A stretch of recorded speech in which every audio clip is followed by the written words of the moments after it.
Minecraft é um jogo muito divertido que explora muito a sua criatividade. Apesar de que toda vez que você começa um mundo novo, você acaba fazendo exatamente as mesmas coisas de sempre. Ainda assim, você tem que usar muito a sua criatividade. Principalmente para tentar fingir que sua vida lá fora não tá desmoronando enquanto você tá construindo uma casa pro seu cachorro virtual. Até mesmo um filme Minecraft deixa bastante claro que criatividade é a coisa mais importante neste mundinho quadrado. Porém, estranhamente, este não é um filme muito criativo. Qualquer série de Minecraft do YouTube vai ser mais criativa do que isso, vai ter mais plot twists, mais dramaticidade. Temos até que tem sexo.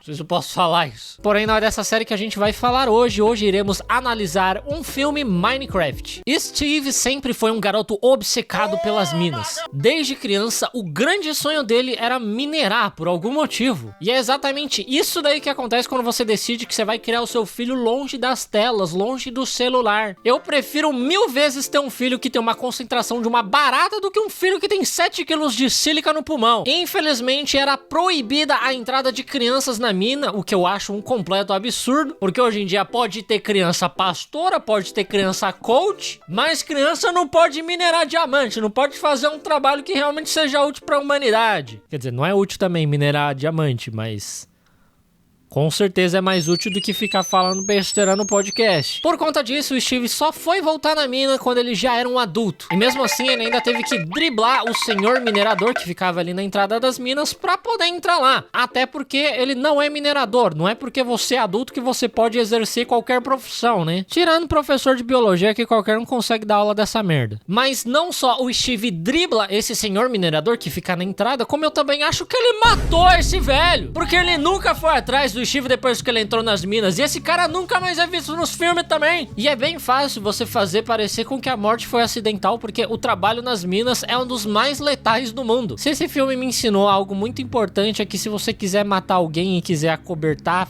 faça isso nas minas, que lá tem muito acidente. Então o nosso Steve pega a sua picareta e começa a marretar a parede aleatoriamente na esperança de encontrar alguma coisa. Sim, ele matou o velho pra isso. Mas pelo menos ele encontrou um cubo que brilhava em azul e logo em seguida ele encontrou um cristal que se encaixava perfeitamente nesse cubo. Ao unir os dois artefatos, um portal se abriu naquela mina. E ao atravessá-lo, o Steve chegou no Overworld. Um lugar mágico, quadrado, onde é possível criar tudo com a sua imaginação, menos lajes verticais por algum motivo. Mas ele ficou completamente encantado e obcecado com todas as possibilidades do que ele poderia construir. E pra não se sentir sozinho, porque esta merda de jogo quando você tá sozinho com seus pensamentos é mais assustador que qualquer jogo de terror, o Steve adestrou um lobo chamado Dennis, que imediatamente se tornou o seu melhor amigo. E a vida era bela, todo dia era uma aventura diferente e muitos anos se passaram, ele até envelheceu lá dentro. Pois é.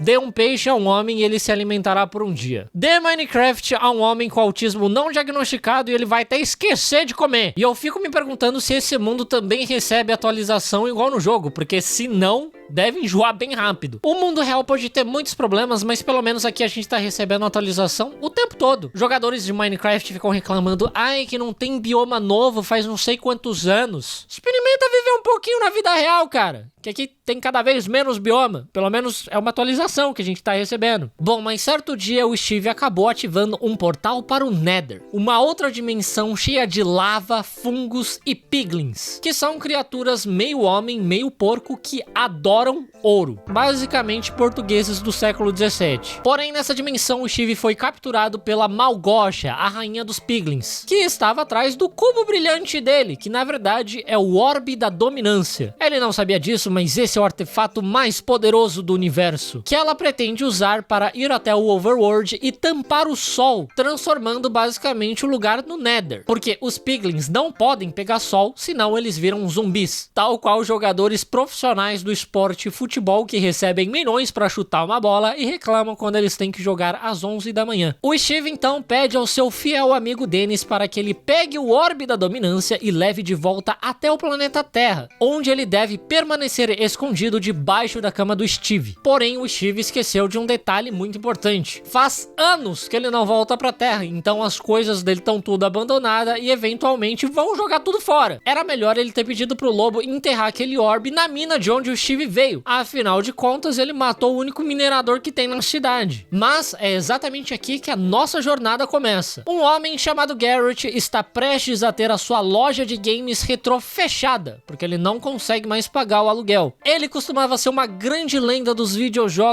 na década de 80, mas agora ele é apenas um fracassado. Na verdade, acho que ele sempre foi um fracassado e só agora ele percebeu. Numa última tentativa de não ir à falência, ele vai até um leilão de itens abandonados. E um dos lotes que está sendo vendido é exatamente os antigos pertences do Steve. O Garrett vence esse leilão dando um lance de $900, porque disseram que lá tinha um Atari Cosmos, que é um videogame raríssimo que nunca foi lançado. Porém, o Garrett foi completamente enganado, porque dentro da caixa desse Atari só tinha a bugiganga, incluindo o Orbe da Dominância e o Cristal da Terra, só que como ele não faz ideia de que merda seja essa, ele fica muito puto. Enquanto isso, dois irmãos, a Natalie e o Henry, se mudam para essa mesma cidade. E obviamente eles vieram depois que a mãe deles faleceu. Eu não sei porque que tem tanta mãe morta nos filmes hoje em dia, mas acho que só assim mesmo para eles ficarem tanto tempo no Minecraft sem ninguém reclamar. Eles recebem a ajuda da Dawn, que é a corretora de imóveis que vendeu a casa para eles, e ela também trabalha num zoológico móvel, que para mim é só um jeito glorificado de você falar tráfico de animais silvestres. Dá para tentar usar essa desculpa quando você tentar enfiar uma arara azul na sua mochila. E logo no primeiro dia de aula do Henry, a Natalie faz uma pizza de batata para ele levar na escola e dividir com os coleguinhas, porque lá é a capital da batata. E ela também comprou um perfuminho para ele arrasar no primeiro dia. E assim, o moleque tem 14 anos, para ele arrasar no primeiro dia é só ele levar um vape sabor Pink Lemonade. Na escola, o Henry é desafiado pelos valentões a construir a porra de um foguete que ele desenhou durante a aula de artes. O bullying tá ficando muito pesado, cara. Que é isso? Tem que construir um foguete senão você apanha? Infelizmente, o Elon Musk criou um dano irreparável na humanidade que agora todo mundo acha que qualquer imbecil é capaz de construir um foguete. Então, Henry monta o seu foguete e acende ele na frente da escola. Porém, os valentões que desafiaram ele também cortaram um dos fios do foguete. E quando ele é lançado, ele vai direto em direção ao Chug, um mascote gigante da fábrica de batatas que acaba sendo morto nesse processo. Primeiro dia de aula e o moleque já deu uma de 11 de setembro. Ele vai parar na diretoria e a diretora Marlene pede pra ele ligar pra um responsável buscar ele. E como a Natalie não está atendendo, já que ela trabalha na fábrica de batatas e está um grande caos ali, ele liga para o Garrett, que ele conheceu no caminho da escola, vir buscar ele em troca de dinheiro. Depois ele vai até a loja do Garrett, encontra o cubo com o cristal e junta os dois. E aí ele começa a se mexer sozinho, querendo ir em direção às minas. E é pra lá que o Henry e o Garrett vão, até porque tinha um bilhete ali junto com o cubo, dizendo que ele vai te levar até um lugar cheio de tesouros, mas mesmo assim não é pra ir pra lá. Sim, depois do Garrett levar um golpe de $900 comprando uma caixa vazia de Atari, agora ele vai acreditar no bilhete que tinha dentro dessa caixa, falando que vai ter mais tesouro ainda pra ele encontrar. Esse cara não ia durar um dia tentando comprar um Nintendo Switch usado desbloqueado na OLX. A Natalie e a Dawn também aparecem nas minas, preocupadas com o Henry que ainda não tinha voltado pra casa, e todos eles são sugados pelo portal que tá tentando sugar o cubo. E então todos chegam no Overworld e ficam bastante confusos com esse mundo todo quadrado de computação gráfica.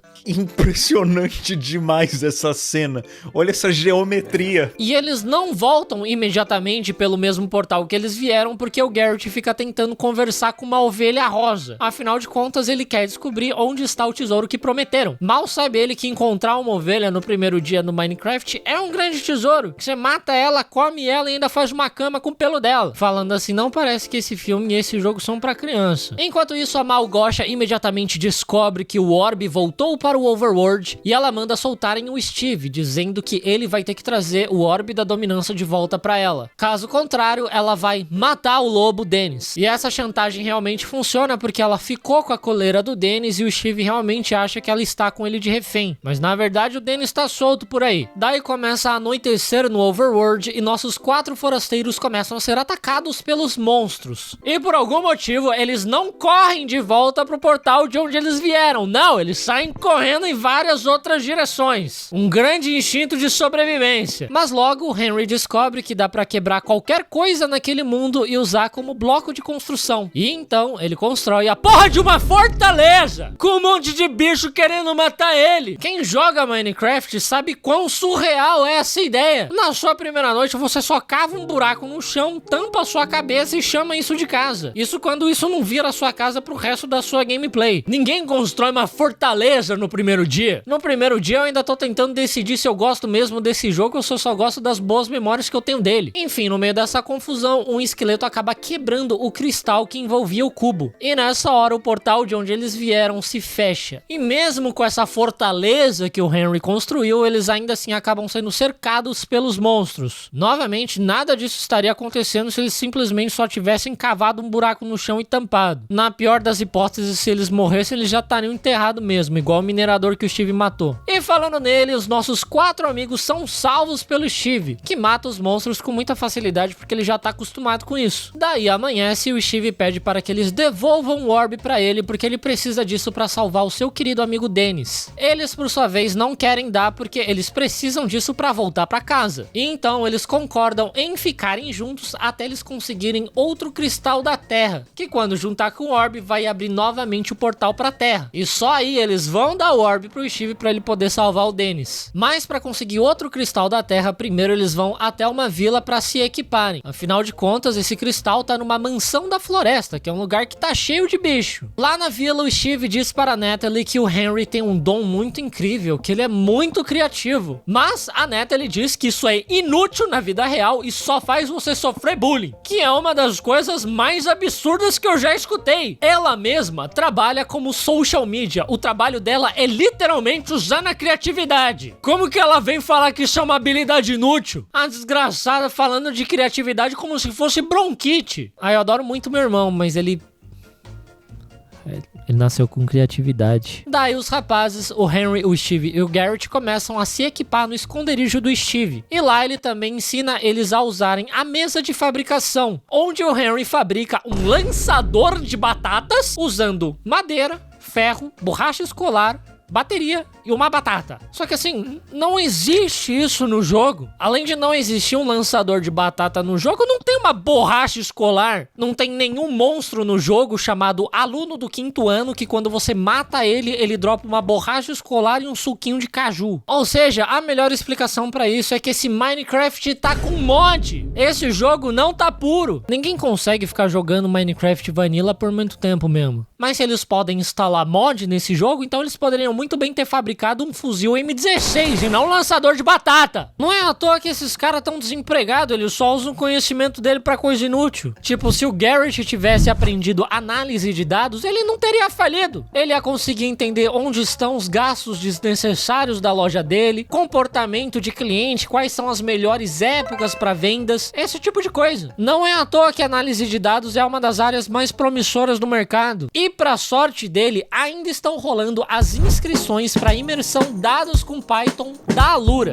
Serão 5 dias de aulas gratuitas online, então é só você dar um alt tab ali no seu Minecraft e assistir a aula. E não precisa de pré-requisito nenhum. Mesmo que você não seja da área, você ainda vai conseguir acompanhar e ainda dar aquele pontapé inicial na sua carreira. Até mesmo o Steve, que literalmente viveu numa caverna por anos, vai conseguir aproveitar esse curso. Lá você vai aprender a usar o Python analisando dados reais em aulas práticas com professores que realmente atuam nessa área. Não vai ser igual no Minecraft que o jogo só te larga em qualquer canto e manda você se virar com seus punhos quadrados. E além de você aprender de verdade, você ainda vai receber um certificado de conclusão para você já poder colocar ali no seu currículo. Se o Steve e o Garrett tivessem isso, eles com certeza não precisariam estar colonizando outra dimensão. Então, se você não quer esperar surgir um portal para uma outra dimensão onde você vai encontrar inúmeros tesouros, confere o link aqui na descrição para você se inscrever gratuitamente na imersão Dados com Python. Mas, por favor, corre que é por tempo limitado, tá? Não deixa essa passar. Agora, voltando pro vídeo. Nessa hora, o sino da vila começa a tocar e eles descobrem que a Malgosia, cansada de esperar, enviou seus soldados piglins para pegar o orbe. Ela deu uma poção para eles não zombificarem no sol, mas se isso era uma opção, por que ela não fez isso desde o começo? Ao invés de mandar o Jack Black com 50 anos matar matar 4 pessoas e roubar o orbe delas? Como que essa velha esperava que ele ia matar o Jason Momoa? Bom, eles lutam bravamente contra os Piglins, mas no meio dessa confusão, eles acabam se separando em 2 grupos. Que, coincidência ou não, acaba sendo o grupo dos meninos e o grupo das meninas. Parece até que eu tô em 2014 assistindo um vídeo do Resident Evil de meninos versus meninas. Mas é muito engraçado a diferença entre o que os rapazes decidem fazer e o que as garotas decidem fazer. Os rapazes simplesmente decidem se jogar de uma muralha alta, enquanto as garotas decidem procurar um mapa até a mansão.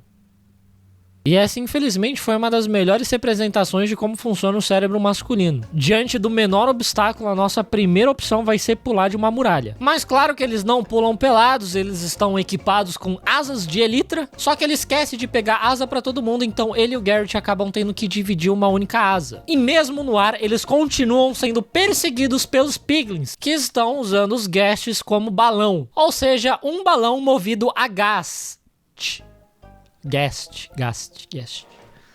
Eu juro que eu tô tentando. E eles quase morrem nessa perseguição, mas graças ao poder da amizade e a 169 que o Garrett e o Steve acabam fazendo, eles sobrevivem. Depois que eles pousam, o Steve explica que a Małgosia tá tentando destruir toda forma de criatividade no mundo. Porque quando ela era mais jovem, ela participou de um show de talentos e todo mundo humilhou ela porque ela sabia dançar muito bem. E então ela decidiu dominar o mundo. E não ironicamente, essa história é muito parecida com a de Hitler. Enquanto isso, a Natalie e a Dawn encontram o lobo Dennis, elas adestram ele usando um ossinho, e aí quando surge a coleirinha dele com o nome Dennis, elas descobrem que ele é o Dennis e pedem pra ele levar elas até o Steve. O Steve, por sua vez, está entrando na mina de Redstone porque, claro, o Garrett quer levar diamantes pra casa. Porém, eles acabam passando pela farm de Creepers do Steve. Porque caralhos ele tem uma farm de Creepers? Eu não tenho a menor ideia. Com o tanto de pólvora que o Steve vai conseguir disso daí, ele consegue retomar sozinho a Coreia do Norte. Porém, o Steve não foi completamente irresponsável e ele colocou um trilho e um carrinho de mina. E eles conseguem escapar dos Creepers, mesmo que quase morrendo no processo. Depois disso, eles chegam na mansão da floresta e eles bolam um plano para roubar o cristal da terra, que consiste basicamente no Garrett e no Steve ficarem distraindo os monstros dançando e cantando, enquanto o Henry faz todo o trabalho. Obviamente, esse plano não dá certo e os 2 rapazes são capturados e obrigados a lutarem num clube da luta contra um bebê zumbi montado numa galinha. E isso é literalmente um dos piores pesadelos do Minecraft, porque essa desgraça desse bebê zumbi faz qualquer um se tornar a favor do infanticídio. Enquanto isso, o Henry vasculha em vários baús pelo cristal e acaba encontrando vários itens úteis para sua jornada. Porém, quando ele finalmente encontra o que ele procurava, ele também acaba encontrando um Enderman. E ele olha bem nos olhos dele. Quando você faz isso, esse monstro te ataca e ele dá muito dano. Mas além de atacar o garoto, o Enderman também meio que hipnotiza ele, fazendo ele ter alucinações em que ele vê várias pessoas da sua vida chamando ele de imprestável. E graças a Deus o Enderman do jogo não faz isso também, porque seria uma das habilidades mais quebradas. Imagina você jogando seu joguinho de boa e do nada você começa a alucinar com seus pais chamando você de fracassado. De qualquer forma, o garoto consegue derrotar o Enderman e após se reunir novamente com o Garrett e o Steve, eles escapam juntos da mansão, com muita facilidade. Eu tô achando que eles deram uma de Felipe Neto e botaram no criativo. Lá fora, porém, eles são recebidos pelos Piglins, que dessa vez estão acompanhados da rainha deles, a Małgosia. Ela consegue roubar o orbe e os Piglins cercam os rapazes. Nessa hora, o Garrett pega o Henry e arremessa o garoto em direção a um dos balões de Ghast. O Steve também pula pra lá usando um bloco de slime, só que o Garrett decide ficar pra trás pra se tornar o sacrifício heróico. O que não faz muito sentido, porque ele não precisa fazer isso. É perfeitamente viável os 3 escaparem juntos naquele mesmo balão. Não tem necessidade alguma de um deles ficar pra trás. Mas sei lá, o personagem precisa se redimir porque ele foi um escroto e colocou os tesouros na frente das amizades. E no final ele precisa descobrir que o verdadeiro tesouro foram os amigos que ele fez no caminho. Bom, o Garrett fica pra trás e os Piglins explodem ele e a ponte usando TNT. E a explosão também acaba atingindo atingindo o balão do Steve e do Henry e eles caem no chão. Um tempo depois, eles acordam dentro de uma casa de cogumelo que a própria Dawn construiu. E lá o Steve se reúne com seu fiel lobo, o Dennis. Nessa hora, a Małgosia coloca o orbe da dominância em cima do portal do Nether. Ele começa a emitir um raio em direção ao céu que cobre toda a superfície com uma nuvem de escuridão. E os Piglins começam a invadir o Overworld aos montes. Nossos heróis então começam a se preparar para enfrentar esses terríveis inimigos. Eles fazem vários golems de ferro, adestram vários lobos e, claro, fabricam muitos equipamentos de guerra. E infelizmente, nenhuma AK-47. Os golems começam a atacar os Piglins enquanto o Steve luta contra a Małgosia. E os dois irmãos se posicionam para pegar de volta o orbe. O Henry usa o seu lançador de batata para arremessar uma pérola do Ender lá em cima no portal. Essa pérola faz com que você se teleporte pro lugar que você joga ela. Ele também poderia muito bem ter atirado uma batata em direção ao orbe para derrubar ele lá de cima, mas quem sou eu para dar sugestão, né? No final das contas, eles vão acabar fazendo algo muito parecido com isso. O garoto vai para lá em cima no portal, mas quando ele está prestes a pegar o orbe de volta, um porcão atira nele e o garoto cai lá de cima. Em um timing perfeito, o Garrett ressurge dos mortos, pilotando um balão de Ghast e salva o garoto Henry. Daí eles começam a espetar o Ghast para ele atirar a bola de fogo. E aí eles miram bem ali no orbe da dominância, derrubando ele lá de cima. Que trouxe o mesmo resultado dele simplesmente ter atirado uma batata no orbe e derrubado ele lá de cima. E assim, muito legal que é um filme que te incentiva a usar a sua criatividade, mas não adianta você usar a criatividade para você encontrar a solução mais burra para resolver um problema. Mas com isso, o orbe cai lá de cima, os céus voltam ao normal e os Piglins começam a zombificar. E aí fica fácil pro Steve derrotar a Małgosia e assim eles salvam todo o Overworld. No final, todos eles voltam para a Terra, afinal de contas o filme precisa incentivar a criança a fechar a porra do jogo e viver no mundo real, ou também não, porque enquanto toda essa guerra acontecia, um villager escapou do mundo do Minecraft e foi pro mundo real e seduziu a diretora Marlene. Ou seja, ela vai continuar brincando bastante com a picareta.